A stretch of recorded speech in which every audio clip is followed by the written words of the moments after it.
ఆదిలాబాద్ జిల్లా బేల వ్యవసాయ మార్కెట్ యార్డులో నెల రోజులుగా సోయా కొనుగోలు నిర్వహించకపోవడంతో ఆగ్రహించిన రైతులు తలపెట్టిన బేలా బంద్ విజయవంతమైంది.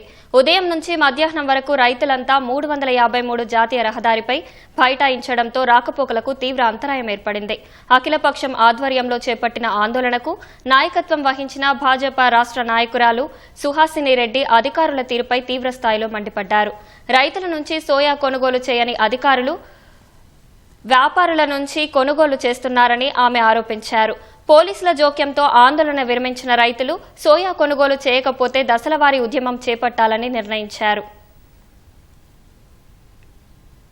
కావాలని చేసుకున్నది కాదు. పంట కోత సమయంలో కూడా వర్షాలు పడి పంట నష్టపోయింది, నాణ్యత తగ్గింది. మరి ఈ నాణ్యత తగ్గినందుకు రైతు బాధ్యుడా? మరి ప్రభుత్వం ఆలోచించాల్సిన అవసరం ఉన్నది. ఎందుకంటే ఈ రోజు పక్క రాష్ట్రం ఆంధ్రప్రదేశ్ లో చంద్రబాబు నాయుడు గారు తడిసిన ధాన్యాన్ని ఎంత తడిసినా గాని దాన్ని పూర్తిగా కొనుగోలు చేస్తున్నాడు. మనం ఈ రోజు రైతులందరము ఒక్కటిగా ఉంటే మరి మన జిల్లాలో ఉన్న ఈ సమస్య మరి ఈనాడు బేలా బంద్ ద్వారా రాష్ట్ర ప్రభుత్వానికి మనం హెచ్చరించాల్సిన అవసరం ఉన్నది. ఎట్టి పరిస్థితుల్లో సోయాబీన్ రైతు యొక్క పంటను మరి నాణ్యతను దృష్టిలో పెట్టుకోకుండా బేషరతుగా సోయాబీన్ ప్రతి గింజ కొనాలని చెప్పి మేము డిమాండ్ చేస్తున్నాం.